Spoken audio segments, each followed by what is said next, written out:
Hello दोस्तों, आज की वीडियो में जानेंगे मुगल साम्राज्य का पतन कब हुआ था, यानी कि मुगल साम्राज्य का अंत कब हुआ था और किसने किया था। दोस्तों, इस जानकारी के लिए वीडियो के अंत तक जरूर बने रहें और जो न्यू यूजर है प्लीज सब्सक्राइब कर दें। चलो वीडियो शुरू करते हैं। मध्यकालीन भारत में मुगल साम्राज्य का पतन एक बहुत ही महत्वपूर्ण विषय है। आइए जानते हैं उसके बारे में। मुगल साम्राज्य पूर्व आधुनिक युग के दौरान मध्य एशिया के सबसे बड़े साम्राज्य में से एक है। उनकी भव्यता और धन संपत्ति की खबरें यूरोपीय देशों में चर्चा का विषय थी। अंग्रेज उनकी भव्यता और धन संपत्ति की खबरें यूरोपीय देशों में चर्चा का विषय थी। अंग्रेज इन कहानियों से आकर्षित हुए और उन्होंने भारत पर शासन करने की योजना बनाई। यह सांस्कृतिक विरासत सोने, महंगे पत्थरों से समृद्ध था, इसलिए इसकी तुलना तुर्की और फारसी साम्राज्य से की जाती थी। मुगलों की दरबारी संस्कृति बहुत परिष्कृत थी, लेकिन जैसा कि हम जानते हैं अंत में सब कुछ बिखर जाएगा। मुगल साम्राज्य के पतन के पीछे कई कारण हैं। मुगल साम्राज्य 16वीं और 17वीं शताब्दी के दौरान भारत, पाकिस्तान और बांग्लादेश की भूमि पर शासन किया। मुगल जातीय रूप से मुगल थे, लेकिन धर्म से वे इस्लाम धर्म के अनुयायी थे। पहला मुगल शासक बाबर था। वह दिल्ली में अफगान शासक के नाम पर 1526 में एक स्थित साम्राज्य स्थापित करने वाला व्यक्ति था। ऐसा कहा जाता है कि बाबर चंगेज खान और तैमूर लिंग नामक दोनों खतरनाक नेताओं से जुड़ा हुआ था। बाबर के बाद उसका बेटा हुमायूं शासक बना। हुमायूं का बेटा अकबर भारतीय इतिहास के सबसे मशहूर बादशाहों में से एक था। उसके काल में मुगल साम्राज्य का बहुत विस्तार हुआ। दक्षिण भारत में कुछ राज्यों को छोड़कर पूरा भारतीय उपमहाद्वीप उसके शासन में था। वह न केवल एक महान योद्धा था, बल्कि एक महान शासक भी था। उसके अधीन दूसरे धर्म के लोग सुरक्षित महसूस करते थे। वह आम लोगों के साथ अविश्वसनीय रूप से अच्छा व्यवहार करता था। उसके समय में भारत अपनी अपार संपदा के कारण सोने की चिड़िया के रूप में जाना जाता था। उसने धर्म की संप्रदा, शिक्षा प्रणाली, स्वास्थ्य प्रणाली आदि में सुधार किया। अकबर के बाद उसके बेटे जहांगीर ने 1605 से 1627 तक भारत पर शासन किया। उनके बेटे शाहजहां ने 16 से 27 से शासन किया और फिर ताजमहल बनवाया। शाहजहां के बाद उनके बेटे औरंगजेब ने साम्राज्य को संभाला, लेकिन 1707 में औरंगजेब की मृत्यु के साथ ही पूरा साम्राज्य बिखर गया।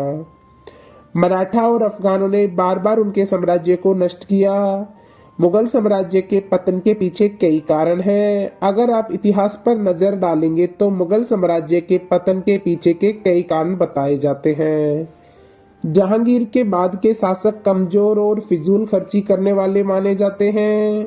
आइए जानते हैं, इतिहास के कुछ पन्नों पर नजर डालते हैं। कमजोर इरादों वाले शासक। मुगल शासक अपने जीवन के अंतिम वर्षों में कमजोर इरादों वाले और आलसी शासक बन गए। औरंगजेब के बाद शासक अक्षम हो गए। उनका अधिकांश समय शराब और औरतों में बर्बाद हो जाता था। वे अपना दरबार चलाने में इतनी आलसी हो गए कि उनकी आकर्षक आदतें और विलासिता के प्रति प्रेम ने उन्हें बहुत बुरे शासक बना दिया और उनकी कमजोर मानसिकता मुगल साम्राज्य के पतन का कारण बनी। विदेशी ताकतों द्वारा बार बार हमले। मुगल साम्राज्य पर कई अफगान शासकों ने हमला किया। उनमें से नादिर शाह ने 1739 में दिल्ली को खतरनाक तरीके से लूटा।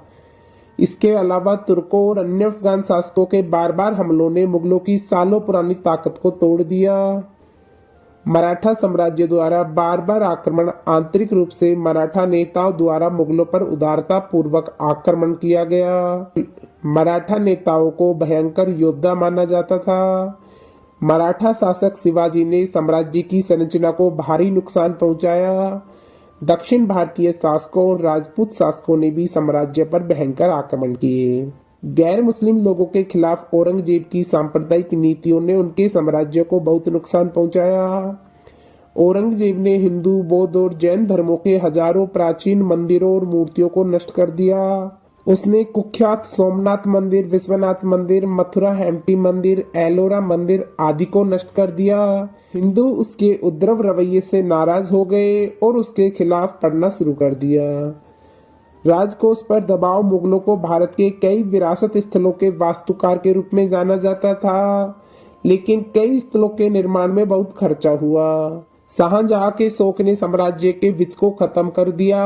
विलासिता की वस्तु, गहने, हरम आदि भी मुगल साम्राज्य के पतन का कारण थे। उनके अनावश्यक खर्चों ने उनकी सैन्य शक्ति को भी बर्बाद कर दिया। व्यापार, कृषि और निर्यात आयात बिखर गए। अंग्रेज हरकत में आए। अंग्रेज 1600 ईस्वी के बाद हरकत में आए थे। वे व्यापारी के रूप में भारत की धरती पर आए, लेकिन जल्द ही उन्होंने अपनी मजबूत सैन्य रणनीति से पूरे देश पर कब्जा कर लिया। मुगल अपनी हैसियत को अंग्रेजों के बराबर नहीं रख पाए। ईस्ट इंडिया कंपनी ने फारूक सियार के साथ बिना ब्याज किए व्यापार करने का समझौता किया। 1857 का महान विद्रोह। 1857 का विद्रोह साम्राज्य के लिए आखिरी झटका था।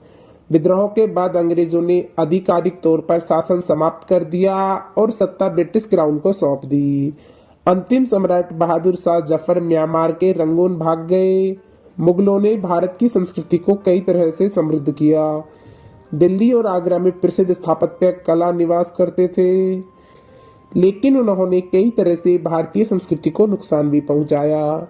उनके उद्रव स्वभाव ने कई प्राचीन राजघरानों को नष्ट कर दिया। उनके एक आदेश से हजारों प्राचीन इमारतें नष्ट हो गई। कर्जदाताओं द्वारा दिया गया धन विलासिता पर बर्बाद हो गया। भारत की वास्तविक संस्कृति भी प्रभावित हुई। मुगल साम्राज्य के पतन के साथ ही इतिहास में एक नया युग शुरू हुआ।